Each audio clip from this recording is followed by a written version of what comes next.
Conduct చేసి చెప్పాం.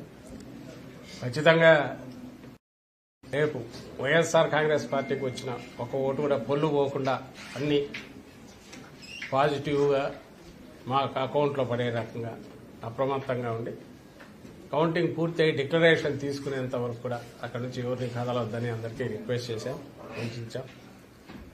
So మా పార్టీ శ్రేణులన్నీ కూడా దానికి సిద్ధంగా ఉన్నాయి. అలాగే రేపు 10:30, 11 కంతా సెలబ్రేషన్స్ కూడా అందరూ రాష్ట్రం అంతా కూడా సిద్ధంగా ఉండాలని అందరికీ ఆల్రెడీ పిలుపు కూడా ఇచ్చాం. ఎందుకంటే అది జరగబోయేది, it's already writing on the wall.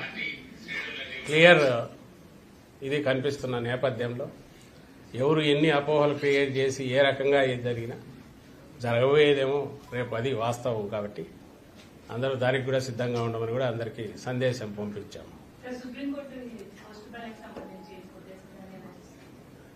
Supreme court కొట్టేసినంత మాత్రాన అది వాళ్ళు చేసిన తప్పు అయితే తప్పు కాకుండా పోదు.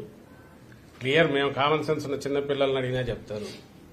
నువ్వు రూల్ ఒకటి ఫిక్స్ చేసుకున్నావు. ఎలక్షన్ కమిషన్ పోస్టల్ బ్యాలెట్కి సంబంధించి అటెస్ట్ చేసిన అధికారి డీటెయిల్స్ ఏదైనా సీల్ రూపంలో కానీ ఆర్ డీటెయిల్స్ పెన్తో రాసి కానీ ఉండాలన్నారు.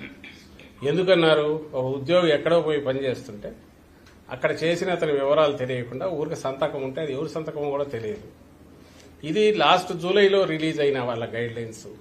దానికి విరుద్ధంగా దాన్ని చేంజ్ చేయకుండా దేశమంతా కాకుండా ఒక ఆంధ్రప్రదేశ్లో మాత్రమే సంతకం ఉంటే చాలు అని ఒకటి పెట్టారు.